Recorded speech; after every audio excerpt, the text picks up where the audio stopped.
Voy a presentar hoy y estoy acá hoy porque en los últimos años he estado trabajando con modelos matemáticos que nos permiten entender un poco cómo es que el cambio climático podría impactar el mar con varios proyectos y Fresia ha estado involucrada en uno.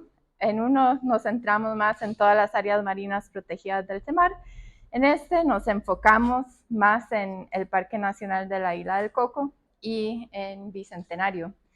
Y todos los resultados que les voy a mostrar se basan en modelos matemáticos. Entonces quería comenzar con una pequeña introducción de qué son y cómo podemos interpretar los resultados que salen de estos modelos.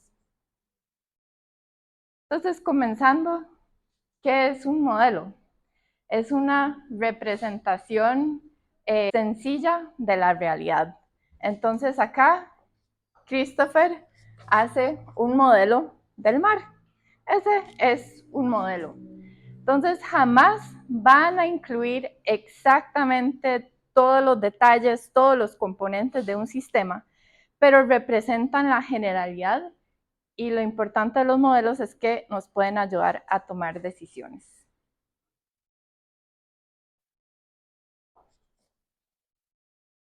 Ayer fuimos a Punta Arenas a hacer este mismo taller con personas y que les quedaba un poco más fácil llegar a Punta Arenas. Entonces, usamos modelos para tratar de entender a qué hora teníamos que salir de San José para llegar a ese taller. Podemos usar dos tipos de modelos diferentes, modelos simples o modelos complejos. Un modelo simple en ese caso sería mi memoria. Entonces, ¿cuánto tiempo nos ha durado las últimas 3, 4, 5 veces en llegar a Punta Arenas las veces que hemos ido? Las ventajas es que es barato, las desventajas es que no tiene información actualizada, no sabe cuántos carros hay en la calle el día de ayer.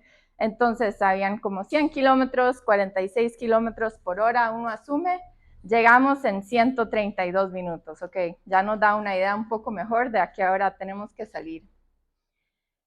Podríamos también usar un modelo más complejo, como Google Maps, como Waze, y eso, las ventajas es que me incluye un montón de información mucha más actualizada, más compleja, pero es más cara. Me incluye más variables como qué tipo de carro estoy usando, si está lloviendo mucho o no, y ahí con todas esas variables nuevas me está diciendo que duró 160 minutos en llegar a Punta Arenas.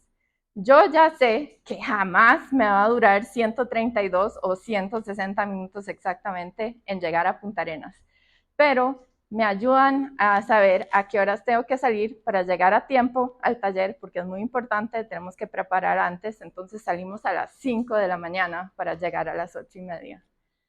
Entonces, los modelos no son predictivos, nos dan posibilidades.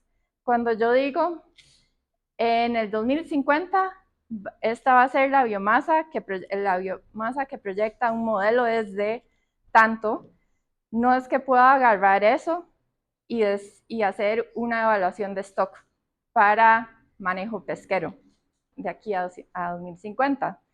Es más como para decir la biomasa aumentó o la biomasa disminuyó de esta especie y con ese tipo de información es que podemos entender cómo es que el ecosistema en general cambia y tratar de adaptarnos un poco a esos cambios. Todos los modelos se basan en suposiciones que pueden ser peligrosas. Muchas veces las suposiciones, los datos que usamos como insumo para estos modelos tienen mucha incertidumbre asociada.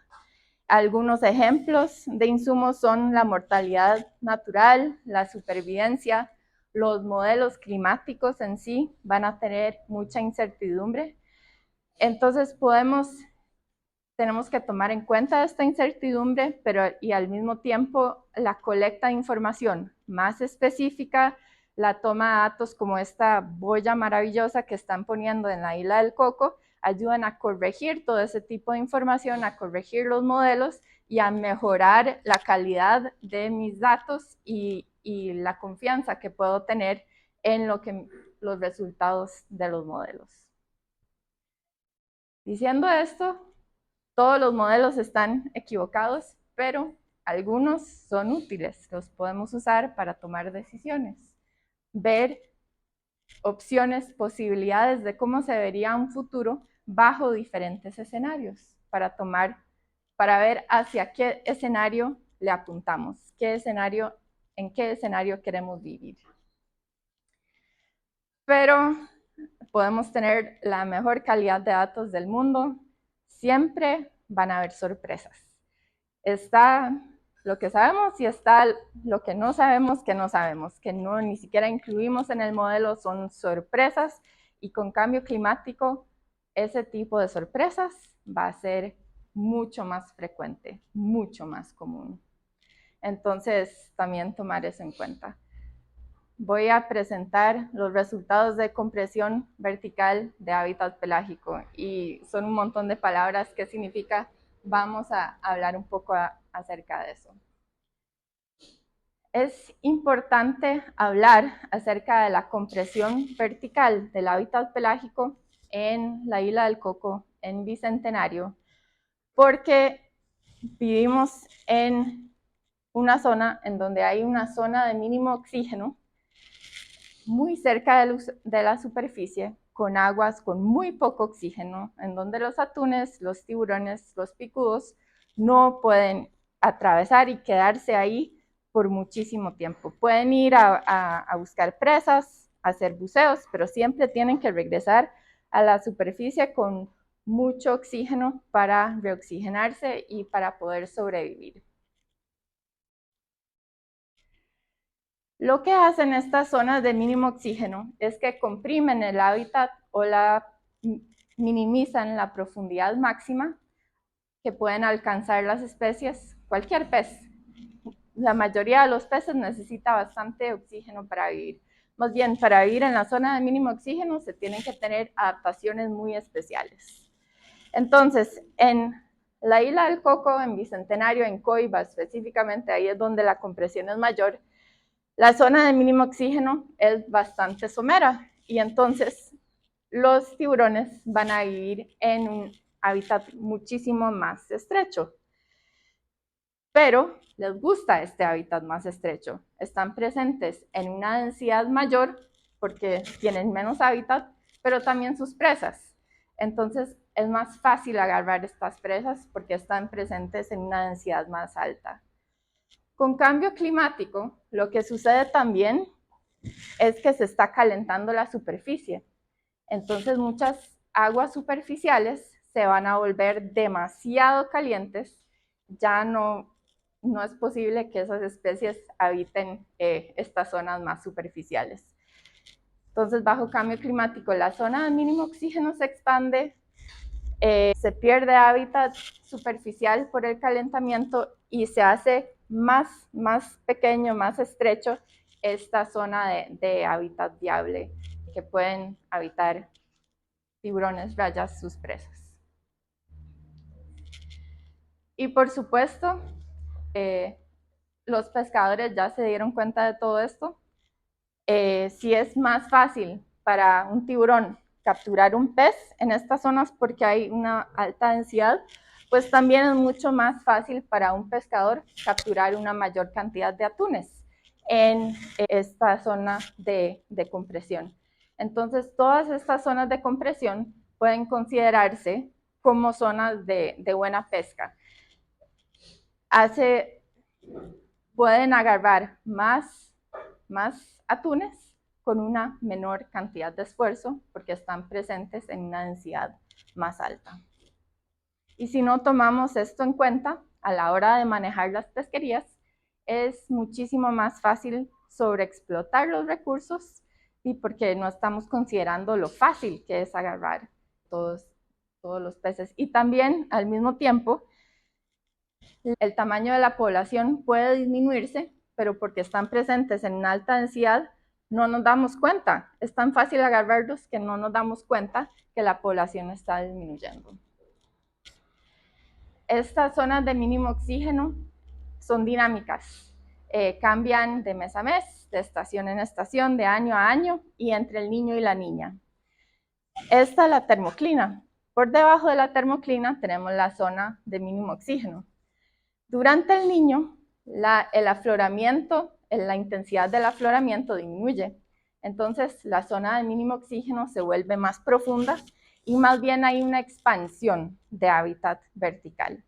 Sí, una expansión vertical del hábitat pelágico de todas estas especies. Entonces, pueden ir más profundo y están presentes en menor densidad, misma cantidad de peces en un hábitat más amplio, van a estar presentes en una menor densidad. Luego, tenemos completamente lo opuesto con la niña. Durante la niña hay un afloramiento muchísimo más intenso. Entonces, la zona de mínimo oxígeno llega muchísimo más cerca de la superficie y ahí es donde tenemos una compresión del hábitat pelágico muchísimo más fuerte. Y ahí es donde vamos a tener esos atunes, esos tiburones presentes en altas densidades. Entonces queríamos saber si podíamos modelar esta compresión de hábitat y cómo es que esto va a cambiar bajo cambio climático para mediados de siglo más o menos, basado en información de la zona de mínimo oxígeno y de la temperatura. Entonces lo hicimos para estas especies que incluyen picudos, dorados, mantas, molas, sacamos y también tiburones y atunes. Son 34 especies en total. Sacamos las especies de la cartilla de recursos de importancia comercial del CEMAR, pero también incluimos algunas especies pelágicas que se mencionaron como de importancia en un proceso participativo del Bicentenario. Entonces tratamos de incluir especies útiles. El modelo que usamos fue este. Nos dice si un hábitat es viable o no. Entonces, no nos puede hablar de biomasa, de abundancia, de tamaño, solo si la especie está ahí o no, basado en temperatura y oxígeno y las condiciones que tolera esa especie. Es el suministro, el oxígeno disponible para el pez en el ambiente, relacionado con la cantidad que ese pez necesita para vivir. Si hay más oxígeno en el ambiente, entonces de lo que el pez necesita, el hábitat es viable. Estamos bien en ese ambiente, pero si hay menos, ya se pierde ese hábitat. Un hábitat puede pasar de viable a no viable cuando hay calentamiento. El calentamiento me acelera el metabolismo y hace que demande más oxígeno. También con cambio climático estamos viendo que se reducen las cantidades de oxígeno en el agua. Entonces, esa es otra manera en que me puede hacer que un hábitat ya no sea viable.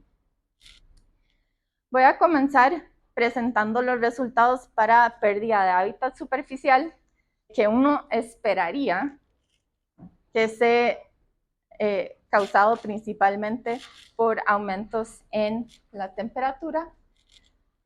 Entonces, si se calienta demasiado y ese hábitat superficial o el pez ya no puede llegar a la superficie, eso es lo que estaríamos viendo eso ahí en esa cuña más ancha roja. Eso es el hábitat que estamos perdiendo. Para resumir, presento los datos en promedio para todas las especies, para la isla del Coco y para Bicentenario. Son estos dos, Bicentenario y la del Coco. Bicentenario y la del Coco. Bicentenario y la del Coco. Esto es bajo la niña, bajo el niño y para el 2050 bajo el peor escenario de cambio climático. Emitimos, hacemos lo peor, no mitigamos nada, pero para 2050 no importa. No hay tanto cambio entre escenario climático para el 2050 porque las condiciones para el 2050 dependen de emisiones que ya hicimos. Entonces, lo que me sorprendió es que hay una pérdida mayor, es entre más arriba, más profundo se tiene que ir la especie.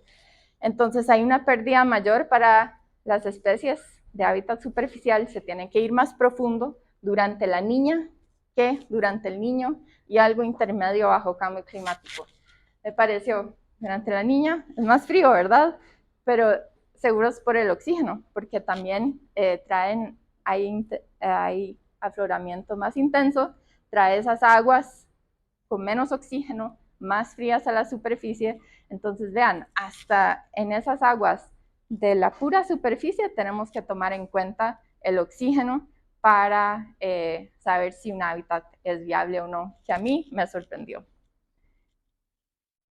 Y ahora pongámosle un poco más de atención a la isla del Coco y a Bicentenario para los diferentes grupos que estábamos estudiando. Lo que más resalta acá es que los picudos, mantas y atunes son los que tienen un cambio en hábitat superficial. Dorado, molas, tiburones, no tanto. Y esto es para mediados de siglo comparado con 2004-2022. Y vemos que en algunos para picudos hay el azul, significa que hasta puede ir más somero de lo que podía ir normalmente. Y el rojo significa que tenemos una pérdida, tiene que ir más profundo. Entonces parece que los atunes van a perder un poquito de hábitat, picudos en Bicentenario un poco, mantas un poco en Isla del Coco y Bicentenario también, pero es muy poquito lo que se pierde. Quería enseñarles también. Esto dice 2.5 metros, eso es lo más somero que llega a mi modelo. Es lo más arriba, lo más profundo es 2.7.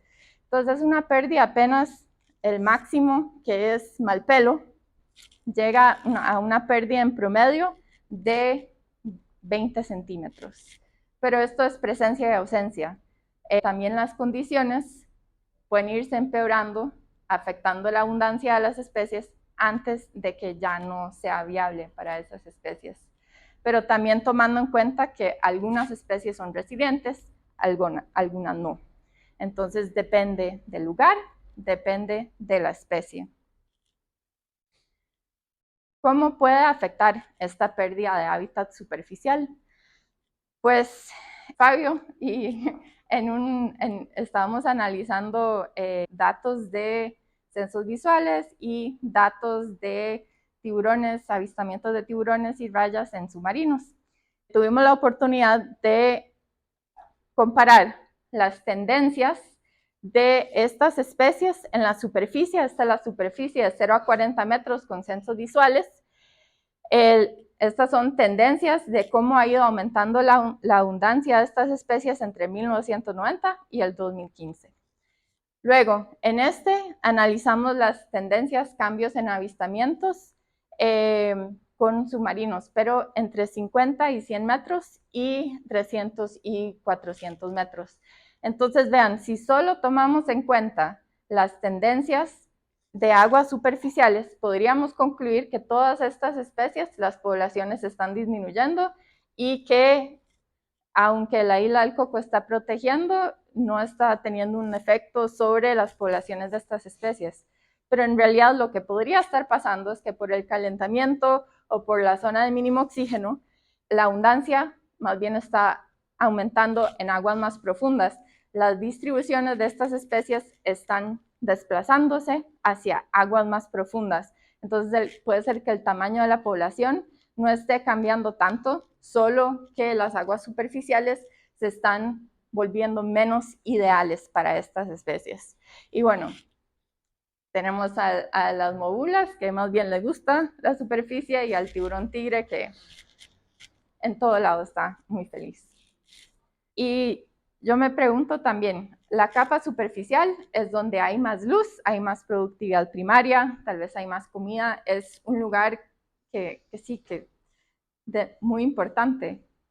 ¿Será que perder este hábitat superficial puede tener un impacto mayor que una pérdida de hábitat más profunda, en donde hay menos luz? Y ahora veamos los resultados de la pérdida o expansión de hábitat profundo. Y acá sí, acá es para todas las especies, y acá son como 50 metros y arriba casi más de 120 metros, casi 130. Entonces la variabilidad del cambio entre este tipo de pérdidas es muchísimo más grande.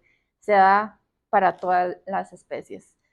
Y acá tenemos a Estamos comparando la niña con periodo neutro, el niño con periodo neutro, cambio climático al 2050 con periodo neutro, bicentenario Isla del Coco, bicentenario Isla del Coco, bicentenario Isla del Coco. Entonces, bajo la niña, esto es menos profundo. Bajo la niña, perdemos hábitat profundo. Bajo el niño hay una expansión. Ganamos hábitat profundo. Pueden llegar a profundidades más altas. Y bajo cambio climático sucede algo intermedio. Depende mucho de la especie y de qué punto estemos hablando. Pero el hecho de que no sea que el resultado no sea una pérdida muy por encima de lo que vemos actualmente, de la variabilidad que vemos actualmente, o sea, no son tan buenas noticias porque cada cambio que ocurre en aguas profundas no se puede revertir. En aguas superficiales, esos cambios se pueden revertir si solo reducimos emisiones. En aguas profundas dura de cientos a miles de años en revertir esos cambios. Como resumen, así se vería el hábitat durante el niño, así bajo condiciones promedio de cambio climático y así durante la niña. Y podemos usar esta información, ¿verdad? Porque ya estamos viviendo el promedio del futuro. Entonces, ¿qué podemos probar? Diferentes acciones que nos sirven, que no nos sirve para tratar de comenzar a adaptarnos al cambio climático.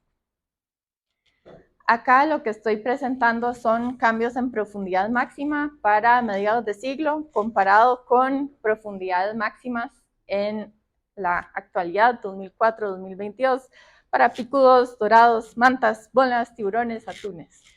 De aquí para abajo, todos están perdiendo hábitat profundo.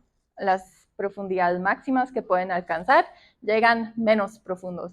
Entonces ven que para la mayoría de las especies, la mayoría de estas barras está perdiendo hábitat. Solo hay algunas excepciones como las bolas, que en el Parque Nacional Isla del Coco, en general, todos se van más profundos, son un poco más resilientes. Y así se ven los mapas para los diferentes grupos.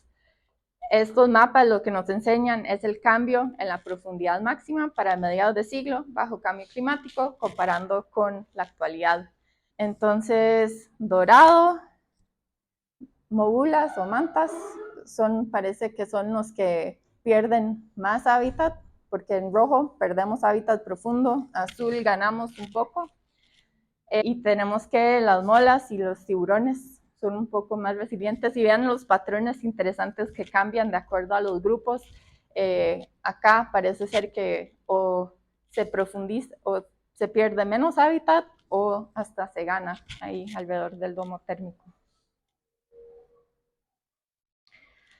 Y esta compresión o esta pérdida de hábitat profundo también nos pueden llevar a estas conclusiones, porque durante el niño, cuando hace un poco más de calor, las especies se pueden ir más profundo, están presentes en menos densidades. Entonces, bueno, puede ser que es una combinación del hecho de que se calienta mucho la superficie, pueden ir más profundo, entonces están presentes en menores densidades y se ve una disminución en la abundancia en la superficie. Entonces puede ser, se están escapando un poco, puede ser que es como un alivio de la pesca, se pueden escapar un poco de la pesca o se pueden ir un poco más profundo, y eso podría causar una reducción en lo que vemos en la superficie también. Y también en la captura por unidad de esfuerzo puede cambiar todo eso. Entonces, en general, durante el niño tenemos pérdidas de hábitat superficial en algunos sitios para algunas especies, pero también durante la niña. Bajo cambio climático, sí aumenta un poco más la pérdida de hábitat superficial en general en toda la región CEMAR. Durante el niño ganamos hábitat profundo, durante la niña la perdemos y para cambio climático tenemos algo intermedio. Entonces, claro, hay excepciones, depende de especie y del lugar, pero en general esos son los patrones que estamos observando.